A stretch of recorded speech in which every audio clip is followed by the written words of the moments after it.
Welcome. Good to have you here. Hopefully, you Ah, didn't get roughed up a little bit, get beat up by anybody on your way here. Well, if you were married to a man, it wouldn't matter because I'm not married to a man. I'm partnered with a woman. So, whew.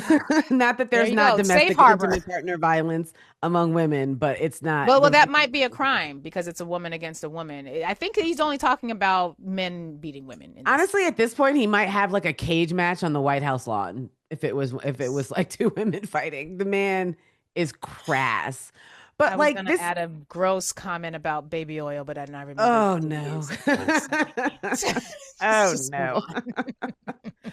But it's really alarm. First of all, the man, the profligacy, that's a great word. I should use that more often. With which Trump lies is like, is that even the right use of the word? I have no idea.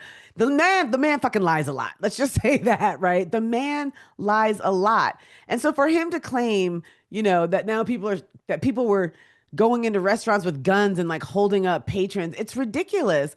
But then for him to somehow turn his crusade about immigration enforcement into sort of what I think is like a low key advocacy for covenant marriage, which would be the end of no fault divorce, because that's something that is going on in conservative circles, something that they are talking about in conservative circles. And there have been bills introduced in Oklahoma and Texas, I know for sure, maybe one other state. They didn't go anywhere. But that's how these things work in conservative Right. legislatures. They'll just keep introducing and introducing it until if you're married in Texas, you need to put your husband on trial before you can get out of this marriage. And so Mm. that's what covenant marriage is. Covenant marriage is returning women to property.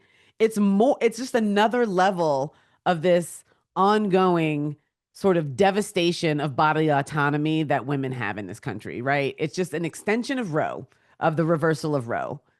Mm. Do we not have Now, control over our own bodies? Do we not have control to the extent that we can go to a court and get divorced because we're getting beaten up by our husbands?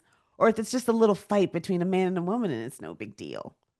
yeah, what's a little marital rape between spouses? And I hate to be as flip about it, but it feels like that's what they're saying. Now, for those of you wondering what's a covenant marriage, particularly if you're coming out of the Christian tradition, you just heard Imani explain what some of the legal parameters are. But there are two. When you hear covenant marriages, there's two ways of thinking about it. You've got the spiritual side where it's like God covers our marriage and our union as a covenant, and God is our witness, and we have a lifelong commitment to each other, and we are bound by covenant. It's really drawing on Old Testament language where there's the Ark of the Covenant, and the covenant represents a lasting contract, if you will, literally a contract, if you will, between you on a spiritual plane, spiritual flames, if you will. But then there's this legal version of covenant marriage. And as you noted, Imani, this is something where there have been a number of bills introduced in various states. But in states like Arizona, Arkansas, and Louisiana, in order to be able to divorce your spouse, you got to go through a whole lot more steps if you are covenant married, and those steps might include extensive counseling, and if you go through the counseling, you got to do the premarital counseling, but then to get a divorce you got to go through a lot of counseling. The counseling is often like with somebody at your church, not even necessarily as somebody who's actually trained in counseling. And if they're at your church and they believe in men being the head of the household, then chances are you're going to be counseled by a man or a woman who's going to encourage you to submit to this man. And if even if the man is abusing you, God is working through him, and your Mhm. responsibility as a good wife is to pray for him and to be his help meet. Like, these are the sorts of terms that we see used, but it has legal ramifications, because if you can't divorce, and you are then, oftentimes you can be excommunicated from your church, so no one in the church community will engage with you anymore. Your support group has gone. You can't divorce legally. You're still bound to this person. You've lost your social community and safety net. It can be a real problem for a lot of people. And it sounds like from the bills we're seeing introduced in other states that this is something Republicans are hoping will spread. Absolutely. I mean, it traps women in abusive marriages. It traps children in abusive homes, right? Because abuse in a home isn't usually limited to the spouse. It ripples throughout the family. And, there are also, I think Missouri is a state. There are some states where you can't even get an abortion if you're still married. No, wait. Right.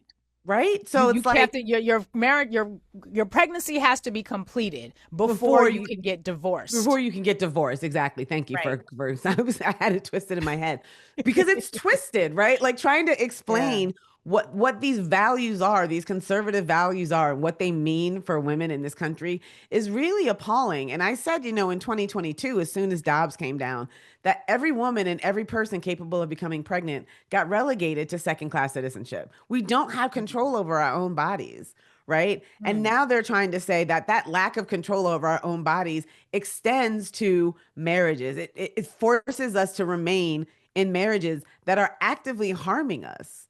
And when those marriages are actively harming us, you get the president of the United States getting on a national stage and saying, "Oh, it's just a little fight between a man and a woman." Like it's Right. like it's not a big deal. Like it doesn't affect survivors, like it doesn't make it impossible for survivors to get out. And when you combine that with all of the other policies, right? Like you've seen these TikToks of these Republican women who are in their, early 30s who are just sitting in their car crying because they're getting divorced, their husband found someone younger or whatever, and now they don't have any skills when it comes to financial independence. They don't have their own bank account. Maybe they don't have a high school degree. Maybe they've never worked a job in their life. They don't have any real world skills. And so what it does is it traps women in horrible situations because there's no real alternative for them besides potentially living in a shelter for however long. And there's not I mean, that's a difficult life too, right? So it's Right. just really about just the systematic degradation of women, of our bodies, of our lives, and just, it's just more foulness and in service to these really awful conservative values, these MAGA values. No fault divorces in Project 2025. It sure is. So On a lot of pages. on a On a lot of lot of pages. pages. So Yes. this isn't a conversation that's just starting now. It's a conversation that conservatives have been having in their own circles and think tanks for a while. And if there ever was a time for the end of no fault divorce to really pick up steam, it's now in this authoritarian environment that we're living in.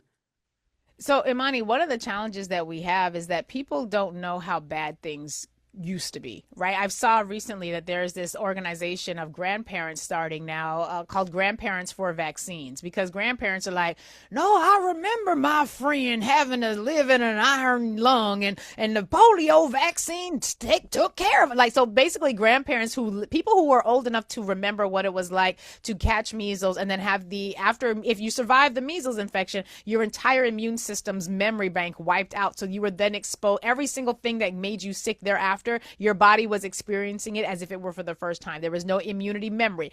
So they are like reminding people, no, no, no, wait. I know you youngsters, you little whippersnappers grew up in a time where there was no polio. Let me tell you how bad it used to be, because you're trying to bring it back.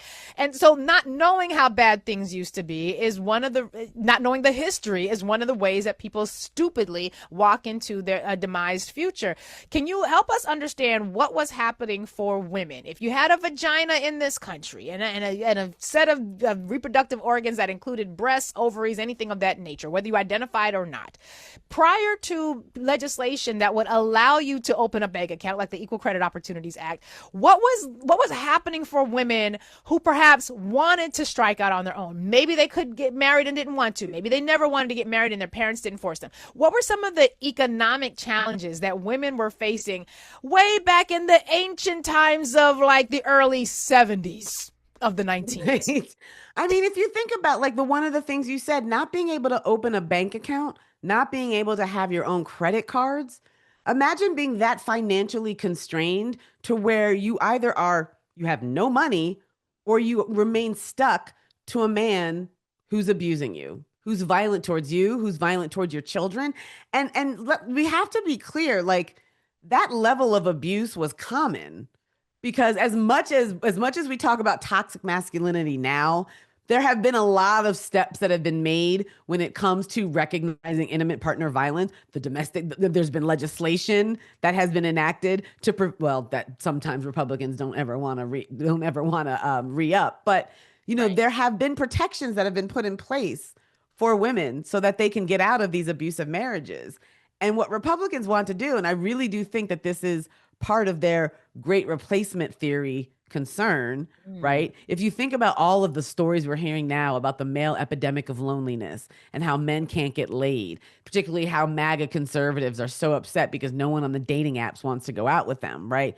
They're sort of mm, taken the reality that women have constructed for ourselves, that we don't have to put up with this shit, that we can find a career, that we can prioritize a career over marriage and kids and family. They Conservative men don't like women having that level of independence. Conservative men don't want women even voting, honestly.